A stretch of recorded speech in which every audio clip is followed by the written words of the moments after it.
As roses start fading in the fall, many varieties will start developing rose hips, which are the beautiful orange and red fruits at the end of the stems. Well, you can eat these fruits, not like a cherry, but keep watching for a fun fall recipe. I'm Ryan from Easy Elegance Roses and First Edition's Shrubs and Trees, and welcome back to another foodie edition of Garden Gab.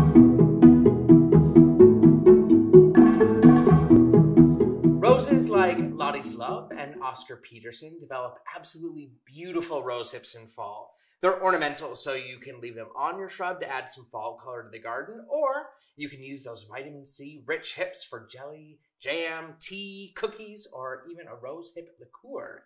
Today we're going to make a Lottie's Love rose hip jelly. It's a really lovely tangy preserve that's great on cheese and crackers and yogurt, as a marinade with ice cream, or on a salad even. Now first, be sure the roses you're harvesting haven't been treated with any chemicals to keep you, your family, and friends safe. The bonus of Easy Elegance and First Edition's roses is that they stay healthy and beautiful without any chemicals. Now, you have to harvest the rose hips once they're in color, right around or just after your first frost to really maximize the flavor. You don't want to go too late in the season though, or they're not going to be any good. For this recipe, you'll need about 2 quarts of rose hips.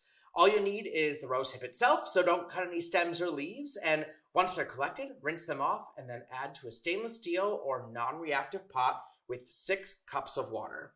You'll want to avoid aluminum or cast iron pans for this process. Bring it to a boil, then reduce the heat to simmer, and cover the pot and cook until those rose hips are soft enough to be mashed. Once they're ready, mash them up to a fine pulp. There are seeds inside, but don't worry about getting rid of them right now because we're going to strain everything next. Once it's looking soupy, strain that mixture into another big pot through a jelly bag, fine strainer, or a few layers of cheesecloth. Once you've got about 3 cups of juice, add a half a cup of fresh squeezed lemon juice and 1 pack of pectin. Now you're going to bring that to a boil so all of that pectin dissolves, and then add 3.5 cups of sugar.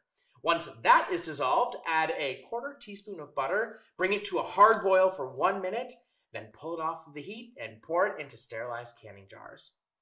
If you plan to dig in soon, you can keep the jelly in your fridge, and if you want to store it or maybe give it as a gift later on, process the jars using boiling water for shelf life up to 2 years.